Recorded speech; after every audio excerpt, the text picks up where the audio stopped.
What's going on? Welcome back to the channel. It has been a minute. It's been a minute. Today we're going to be doing something a little different. Had some thoughts the past few months, just thinking about the channel, stuff like that, where I wanted to go with it. Also, I've been busy with school. With that being said, let's get right into it. Today's video is going to be mixing and exporting beats. I'm going to show y'all how to do that. I'm just gonna keep it super simple. I'm gonna do a quick hookup and then we'll go right into everything that I do in terms of mixing. And yeah, I'll also be showing you guys how I export tracks and stuff like that. So let's find a guitar loop. Strictly guitar. I just wanna make something super simple, super light. Guitar loops are easy because there's no like melodies. I'm not gonna add anything to it.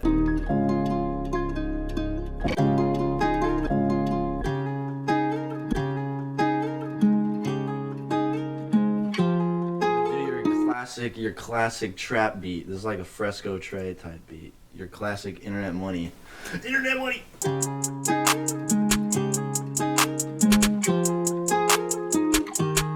Hold on, I gotta sip the elixir. The juice.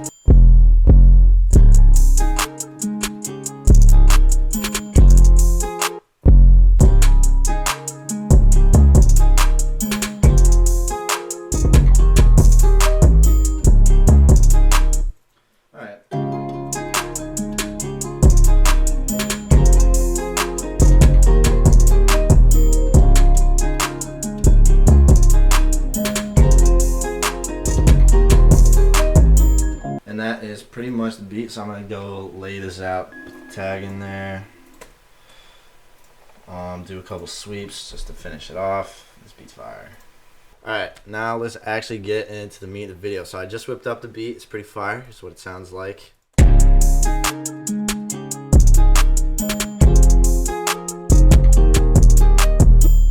Pretty much everything that the mix has done so far is I've just done a little bit of pre-gain, whatever. Had the loop in, all the natural sounds in there.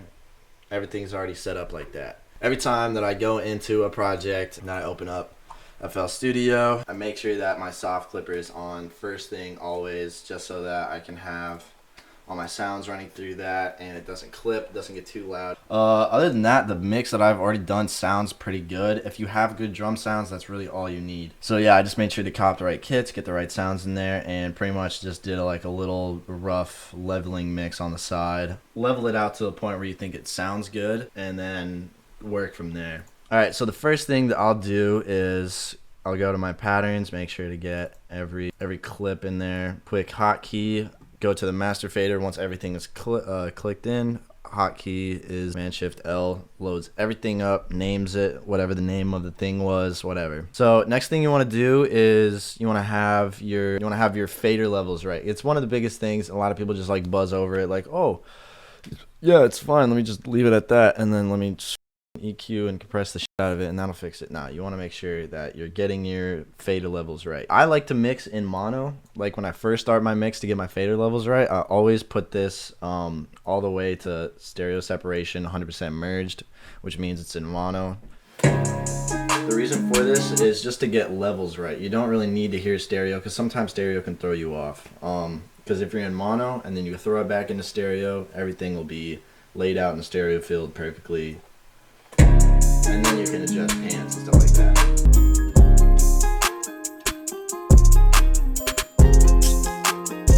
Alright, just a slight fader adjustment. I had a pretty good fader balance before I threw everything in here on my pattern list, so I'm pretty happy with how things are sounding.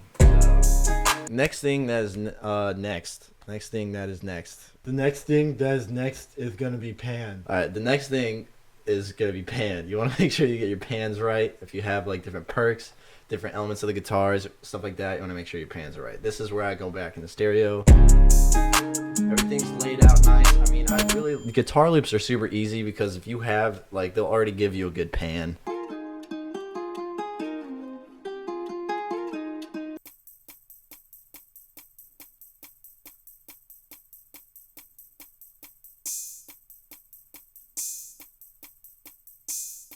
You always want your clap and your snare and your kick to be right in the middle.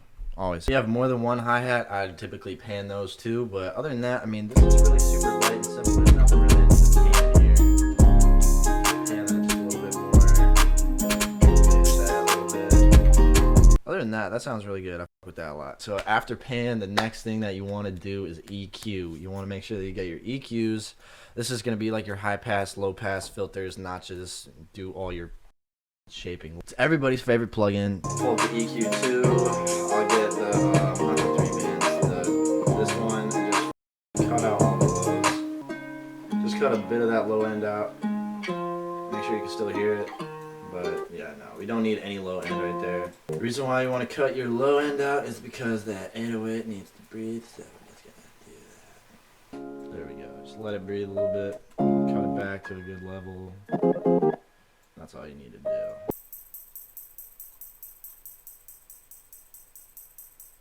A little bit sharp. I like that. There we go. I want to get this really like straight.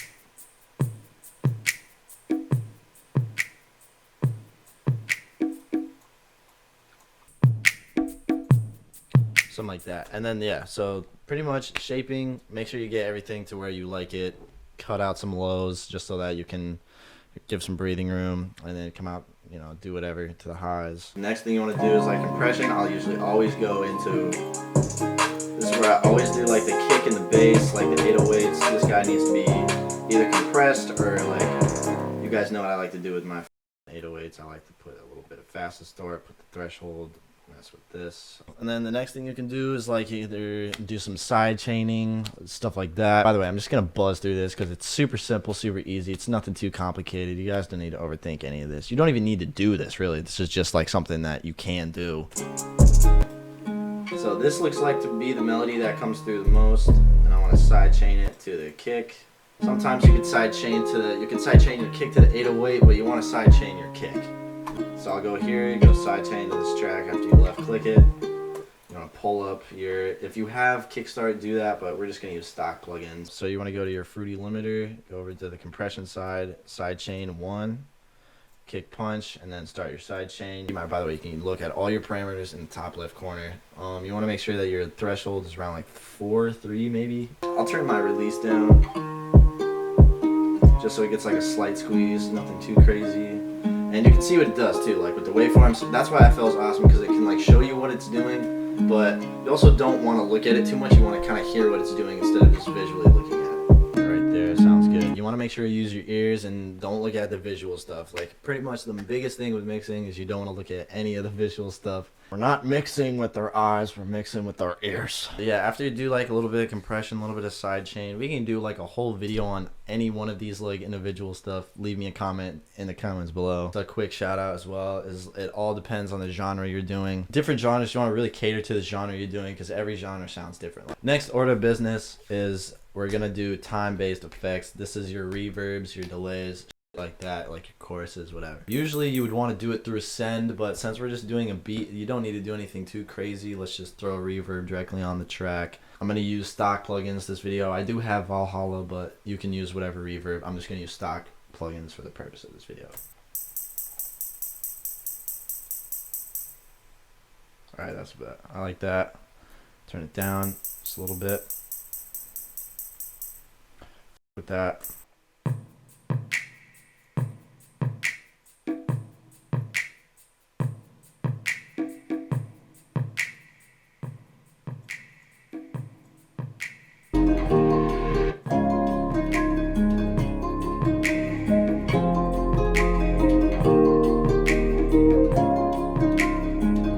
Time-based effects done. Next thing is really just like automation and any other thing that you want to do.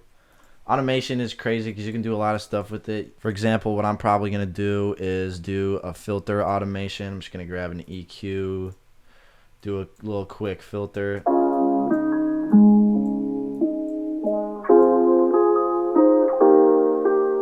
just going to have it like this, and I'm just going to, you can create an automation clip with the 2 points, but I just like to do it. It's super simple if you just do it like this. I'm just going to do it like this.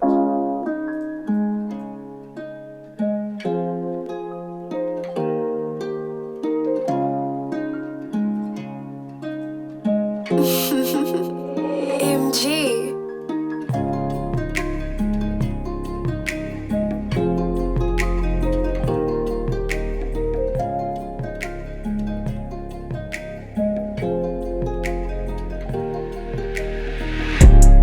And that's pretty much all I think I'm gonna do. That is pretty much the mix of the track. Next part of the video, I'm pretty much gonna do exports and how I do them. I'm gonna just show you my settings. I'm gonna go File, Export. I'm gonna show you the MP3. Save it like that. And here's my MP3 parameters. Bitrate all the way up. Bitrate has to be all the way up for your MP3s. Alright, so now that we have that exported, usually what I'll do next is I'll do the wave files, and I'll always make sure that my stems are good, and it's going to be a -6 dB, and this is just a quick way to do it. I'm going to get dissed in the comments when I show you guys how I actually export this. First thing, take off the clipper. I'm going to delete my tags because you have to. I'll take a mixer that's not being used. I'll just like push it down so that I can gauge where it's at using the top left corner, and it shows you the levels, the volume, whatever. So you want to go here, and first thing I'll do is just drop it down. Check the top corner. Usually I'll start at -6. Take all your tracks that are being used, drop them down -6 dB, and how an easy way to gauge that is to just knock this one down 6 dB. And you don't have to, it doesn't have to be 6 dB. You just want to make sure that your master level is between 6 and 3 dB and label it -6, whatever. Now we are between -6 and -3 dB. That's how you do it. And you go up top, you go File, Export, Wave, new folder. You want to make sure you create a new folder, name it the beat. That's how I like to do it, just because when I sell my exclusives, I'll know what to do, and I'll know like what folders to put it in, whatever. And this is also easier to upload to BeatStars, whatever, blah, blah, blah. So you save right there, and it's literally exporting stems is as simple as hitting the split by mixer tracks. Everybody thinks you got to go individually. Nah, you just got to do that. You want to go back and rename all your before you do that. Save it that, and it'll automatically name your. So make sure you press start. Split by channel, make sure you're on wave. And just let it run and just let it do its thing. That is how you do it. And then how you upload it, what will happen is it'll also have a dedicated one for your master. So what you can do is have that one as your untagged wave file after you delete. That is pretty much that. You know, there's nothing really else to it. And that's pretty much going to do it for today's video. So that is pretty much how I go through my mixes. I mean, this was kind of a longer video, but I mean, there's a lot of information in it. Hopefully you guys can like take away something from this video. But if you guys want to see more mixing videos, let me know. Shout out with different genres. You guys want to see me mix, do whatever. Make sure you go follow me on social media. Instagram is going to be linked down below. BeatStars, I'm starting to upload a lot more on BeatStars. I completely wiped the page. All new beats for the rest of 2023. All my artists, go out there and peep that shit. Speaking of artists too, I also got a mixing service on my BeatStars, so if you guys ever need me to mix your songs, hit me up and we'll talk. But with that being said, anyways, that's gonna do it for today's video, and here's the beat.